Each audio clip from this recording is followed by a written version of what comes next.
आज का मुद्दा है आउटलुक के ग्रुप एडिटर की नौकरी जाना या उनको निकाला जाना। आज के मुद्दे में उन्हीं सभी कारणों पर चर्चा करेंगे। खबरों में बिहार के उस अस्पताल की चर्चा करेंगे जहां मंत्री जी के पहुंचते ही लाइट चली गई। दूसरी खबर गुजरात के नए मंत्रिमंडल से है। तीसरी खबर बिहार में एक नए मेडिकल कॉलेज खुलने की है। और आखिरी खबर में चर्चा करेंगे विराट कोहली के T20 की कप्तानी छोड़ने से।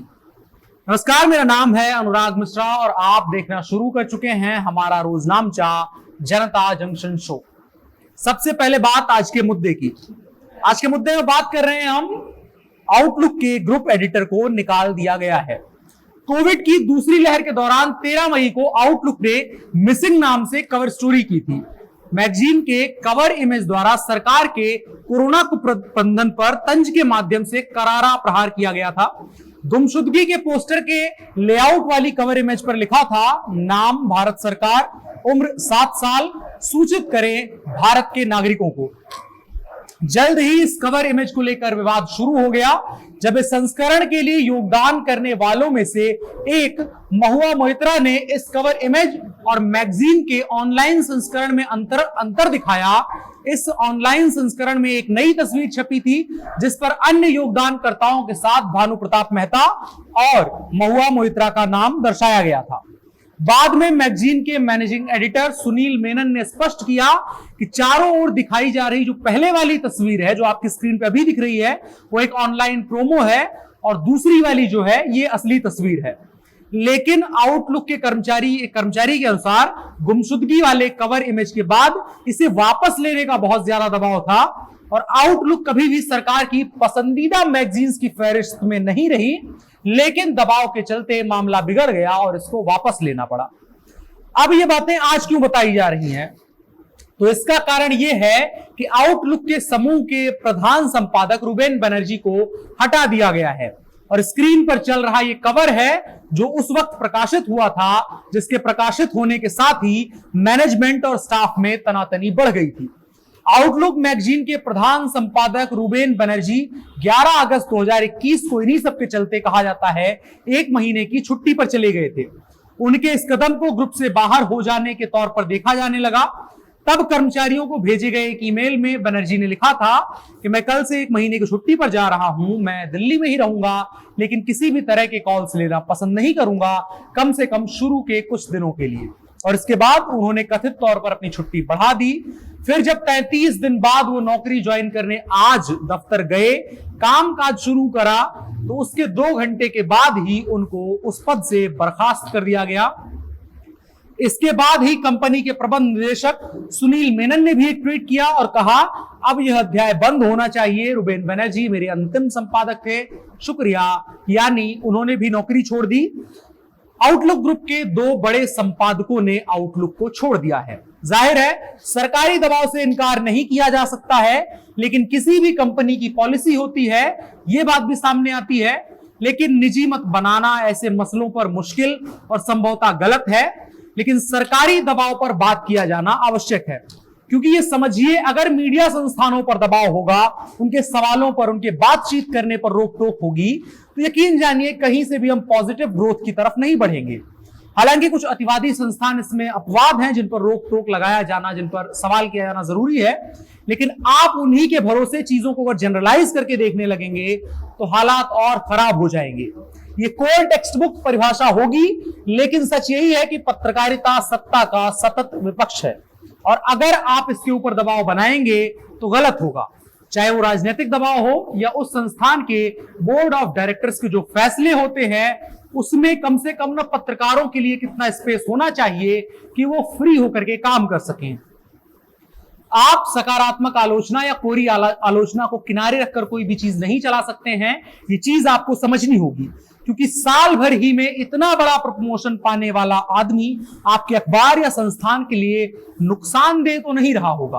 तो जाहिर है बाहरी दबाव में उस व्यक्ति पर कार्यवाही की गई है। उम्मीद की जाती है कि ऐसे संस्थान निजी विचारधारा को किसी भी राजनीतिक दबाव या वैचारिक इन्फ्लुएंस से बचाकर रख पाएंगे। खैर, इसी के साथ खत्म करते हैं आज का मुद्दा और बढ़ चलते हैं दिन की खबरों में। पहली खबर है कि बिहार में लालू राबड़ी का लालटेन युग खत्म हुए लगभग डेढ़ दशक से ज्यादा का समय हो गया है। फिलहाल बिहार में डबल इंजन की सरकार है, लेकिन डबल इंजन की सरकार में सरकारी अस्पतालों की हालत खस्ता है और हमें यह कहने में कोई संकोच नहीं है कि सरकार इसको लेकर कोई ध्यान नहीं दे रही है। हमारे चैनल से ही संभवतः कोई ऐसा दिन नहीं गुजरता है जिस रोज 2 से 3 खबरें ना अपलोड होती हों, ना कही जाती हों। यहां इस अस्पताल में शुद्ध बिजली तक उपलब्ध नहीं कराई जा रही है। इसकी वानगी बिहार के सहरसा जिले में देखने को मिली, जहां बिहार सरकार के मंत्री के निरीक्षण के दौरान ही बिजली गुल हो गई और मंत्री जी को मोबाइल के फ्लैश लाइट की रोशनी में ही अस्पताल का जायजा लेना पड़ा। मतलब मंत्री जी आप पहुंचे तो यह खबर हम तक आ गई, वरना इसी बिहार के कितने ऑपरेशन, कितने अस्पताल टॉर्च और दिए की रोशनी में चल रहे हैं। इनका कोई आंकड़ा बनता नहीं है, लेकिन सच ये है।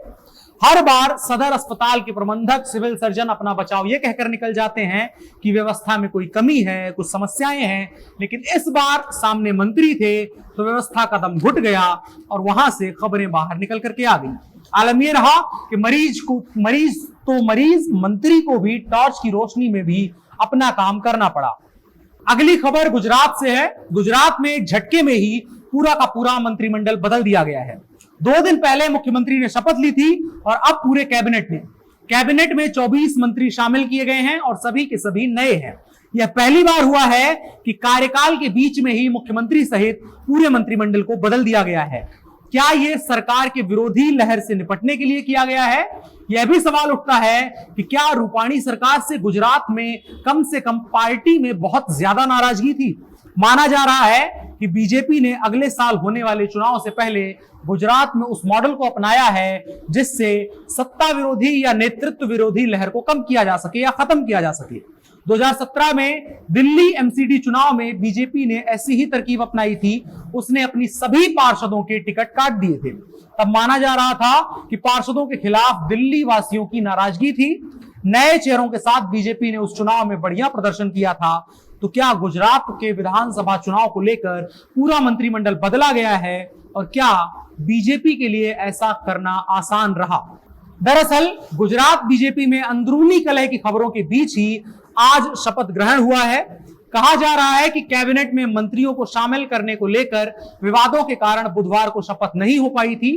पुराने मंत्रियों के हटाए जाने से नाराजगी की खबरें जबरदस्त सामने आई थी और अब यह चीज साबित हो गई है कि भाजपा के बीच में अंदरूनी कलह थी, जिसके प्रतिफल के तौर पर इन मंत्रियों को हटाया गया है और नए मंत्रियों को जगह दिया गया है।